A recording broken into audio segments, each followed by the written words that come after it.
Please, mandi suke ndithi fakundi bayeke bathethe.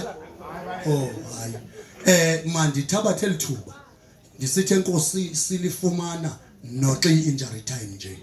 Kodwa ndifuna ukuthi singumzwa abangcwabi bakwaDololo Funeral Parlor. Andisarhaleli na ucacisa kakhulu ngoba abantu sinama sawubondle kakhulu. Bamamele beva uThixo ke yayazi mina intaka uyibetha apha ingawi kwangoko ufumaniseka ba iyo wangapha eCorhana.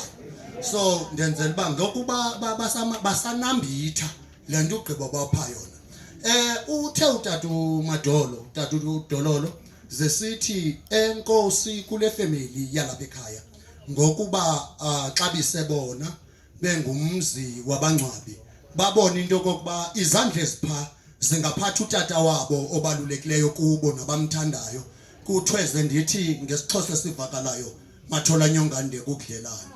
Masicela uxolo kakhulu ngamagwidigwidi amane enzekileyo kuba akhona bendingekho ndihlala ofisini mna ndihamba besithubeni ngehlika kule imoto ndingene kwenye ndiphinde ndibheke phambili kodwa uba zikhona impazamo ndicela into kokubana sithi kuni ncengani igazi kunye namanzi sithi kanjalo isixhosa ke sithi xa ubetha impuku ezaleni ziyachubeka isikhwebu.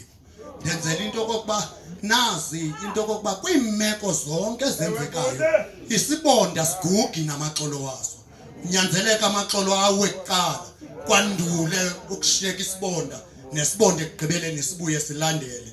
Kodwa seniyeke uthanda ukuhambe nihlekisa ngezinto zabantu ngoba bakhona abantu abamele ukuhlekisa ngezinto zabanye abantu.